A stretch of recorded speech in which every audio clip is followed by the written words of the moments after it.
If you're going to set some goals for your voice, where do you start? The whole overview, as I've seen it both as a pro singer and as a vocal coach, is these 4 cyclical stages of preparing, practicing, polishing, and then performing.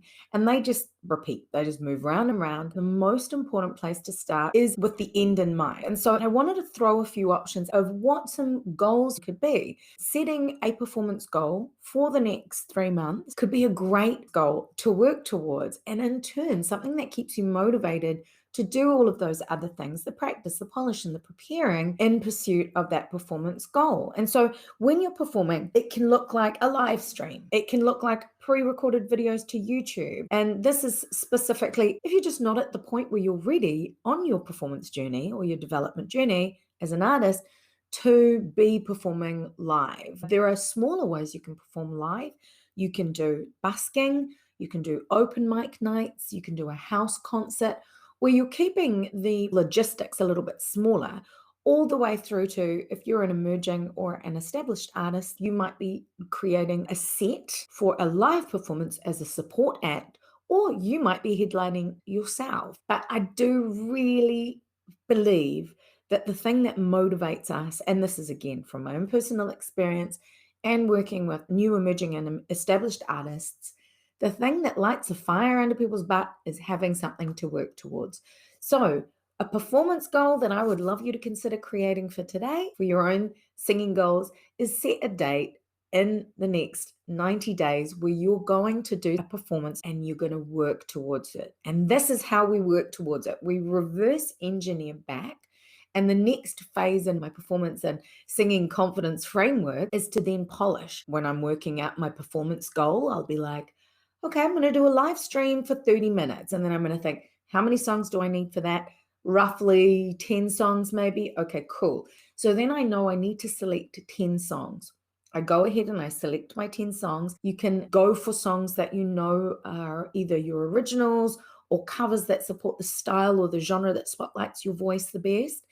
And then in the polishing phase, what you're going to do is schedule some rehearsal time. That's where you're focusing on really refining your performance, whether it's rehearsing with a band, if you're using a band, whether it's by yourself, hiring rehearsal space, or finding a space that you can rehearse in, and you are polishing. So you're not adding anything new in. You already know your songs and you're working at making them the best they can be. Now, the song study method that I use is very focused around videoing yourself and watching back. And I recommend this at any phase of your development, and consistently or regularly doing this, where you almost like record a before video for your voice or for the song. You sing through the song, you watch it back, and you constructively critique yourself. So we only want positive vibes in this. You look at yourself and you say, what are 3 things that I really enjoyed about that performance? And then what are 3 things that I really want to work on about that performance? And then that becomes your focus for both your practice and your polishing. And so I'm getting ahead of myself a little bit, but the practice plan and the polish can almost coincide side by side. But I like polish to be just that. It's really shining what's already quite consistent and just little tweaks, as opposed to with practice where you're getting in the trenches and refining all the technical elements of singing, what I call really delving into your singer's technique toolkit and opening up and refining singular elements as opposed to the songs themselves. So singular elements might be like your breath management, the voice qualities that you use to choose to tell the story, and that will happen in your practice. So once you've set a date for your performance, do the deep dive, the song study method, onto each song. Once you've got your polish phase down, and I have this song study method outlined, I'll pop links to that in the description box so you can follow along exactly what I do. Once I've decided on my songs, my performance date, what I need to be polishing, then I go in the trenches and I take a deep dive and I practice. And so I have a practice plan template I will also share with you, and it's an outline of what I believe is an ideal and effective practice plan. It involves just a top to bottom outline of what to do and when to do it. And that includes things like warming up your voice and then allowing time for spotlighting technical elements. You can also do your song study practice or your polish. I do think it's important to also sing songs as part of your practice that you are really good at. Just to remind you when you're in the trenches, of the fact that it's meant to be fun, singing's meant to be fun, and that you are good. You know, you're already doing all this great work with singing that sometimes when you're spotlighting on troubleshooting, it can feel like you're the worst singer in the world.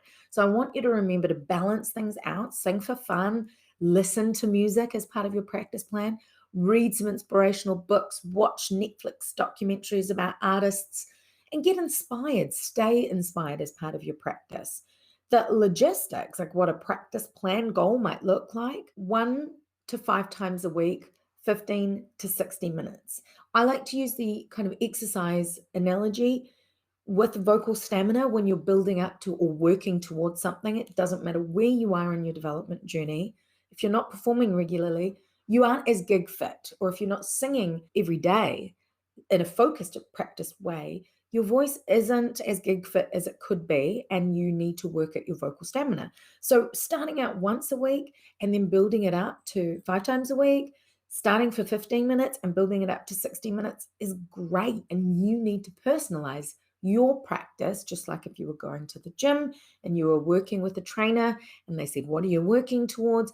They would create a plan for you that you could follow that would challenge you but would keep you moving forward, as opposed to working you too hard and then you fatigue your voice or your body and then you don't want to go. So the practice plan, you can personalize this. And like I said, I do have a template that you can use with a journal so that you can really reflect within the practice and see what's working and what's maybe a little challenging or what you need to tweak. So then going one step further back, right at the beginning, this is what you want to do today is you want to prepare. You want to prepare your plan, your practice, your polish, your performance plan, and you want to prepare your vocal health and get ready for whatever singing tasks you have ahead of you.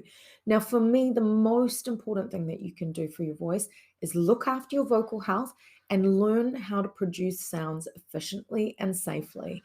And that's where the singing technique comes in. So, your Singer's Technique Toolkit, that's what I call my program, is all of the elements that you need to really make any sound that you want to make to tell the stories that you want to tell. But we always start right at the beginning with looking after our voices, looking into vocal health, looking into all of the elements of well-being that might impact our voice. Because if you don't have a voice that's healthy, you can't practice, you can't polish, and you can't perform. So even though we start with the end goal in mind, in the sense of planning and what goals to work towards, I need you to start today with preparing and looking after your vocal health. And I've got a vocal health tips for singers guide that you can have a look at. I'll put all of these links in the description. And that helps you to just check in with your voice. Some of the elements that are really easy to look after, they don't take a lot of action. It's almost like inaction, if that makes sense, is making sure you're getting enough sleep, making sure you're drinking enough water, and that your nutrition is serving your body. And that is whatever it looks like for you, but just being mindful that anything that you do put into your body can have an impact on your vocal folds. So, alcohol, medications, smoking anything, that's vaping as well, smoking pot, like no judgment, but let's be really clear. Understand that what we put in our bodies and how we use our voice when we're not singing also can impact your vocal development. And so, speaking voice mindfulness is a tool that I use as part of my daily vocal care habits. So, for me, it's sirening, which is a check in, stretch, wake up for my voice first thing in the morning. Then I do some singers stretches, and they're everyday stretches, but some are specific to singers like jaw, tongue, and then the speaking voice mindfulness, which can also be a singing practice hack. Because if you know what voice qualities you need to work on to balance or extend your voice, you can actually add that into your speaking voice. And I'll link you to a video which explains that process a little bit more as to how I strengthened my singing voice by using my speaking voice every day.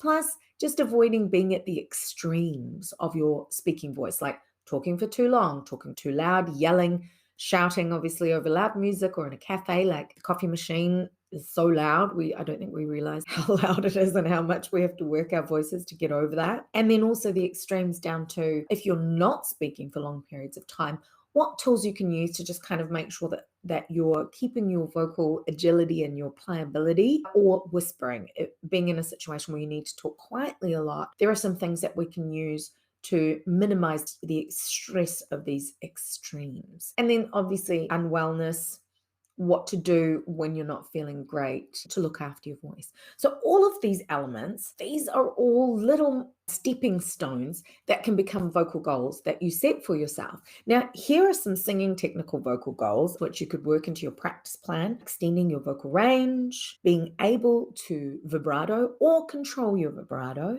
and any other ornaments or embellishments like riffs and runs and melismas, developing your vocal stamina, your agility, exploring different voice qualities. And that can really help. The more tools you have in your singer's technique toolkit, the more you can tell the stories in the way that you want to tell them. Now, I reckon 90 days is a really solid amount of time to prepare yourself. If you've got 6 months, even better. And so when you're practicing or focusing on things, do just focus on one thing at a time, especially if you've taken time to plan. You can break it down when you've allowed yourself a bit of time, like 90 days, to just focus on one thing for each week or for each month to keep you moving forward in the right direction, so that when you get to your performance, you're absolutely ready to go. But make sure that you grab any of the resources that are below. What are your singing goals for your voice for the next 90 days? Let me know what they are below. I'll look forward to seeing and reading your comments.